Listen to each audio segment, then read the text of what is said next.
This is Königsallee, Düsseldorf's high-end shopping strip. Locals call it Kö for short.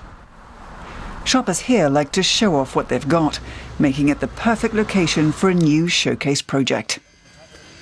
350 million euros are being invested in the Kö-Bogen development, right in the midst of the Eurozone crisis. Da sind wir gerade bei den Wänden hier vorne dran. Die sind alle im Plan. Das läuft. So, dann ist da im Grunde genommen hier die LKW-Einfahrt. The building contractors and project leaders are currently overseeing the construction of the underground parking lot and the basement.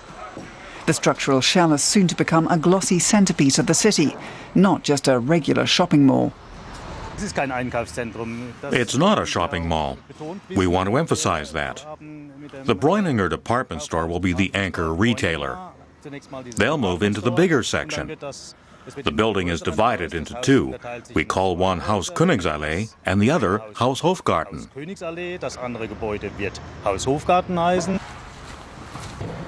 They're developing, building and renting, with the ultimate aim of selling off the entire site. It's a high-risk business, but at the moment, real estate developer Stefan Mühling says there's no shortage of venture capital. International investors are very interested in what's going on in Germany and have made enormous amounts of capital available for investment in Germany. The English agents sum it up with a simple statement. There's tons of money around the world, and a lot of that is being invested in Germany. So I think we can be sure the counter-cyclical approach we're taking here is going to bear fruit. International capital is looking for a safe haven, and that's what Mühling is offering. The Kö-Bogen was designed by international star architect Daniel Libeskind, giving it additional global cachet. But getting the project off the ground wasn't so easy. Financing it proved difficult without a single tenant on board. That's something no bank wants to hear. And on top of that, the first half of 2009 was just after the Lehman bankruptcy. We didn't just have the problem of finding a bank that trusted us to do the project and trusted us to use their money sensibly. The much bigger problem was that the banks just didn't trust themselves. 3 years later, the situation is completely different.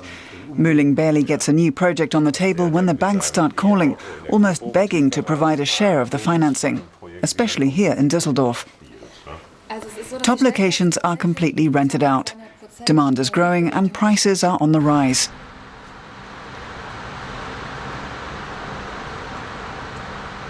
Hypovereinsbank is one of the 5 banks that financed the Kö-Bogen project. It provided some 180 million euros. Today they're holding a strategy meeting. The commercial property business is booming, and none of the bankers are interested in hearing any talk of a bubble. The winners during a crisis are properties that offer security. They're residential properties that are very stable and guarantee a very stable income. They're also individual office buildings or retail properties that represent sustainability and are located where everyone is convinced they'll still be successful in 10 years.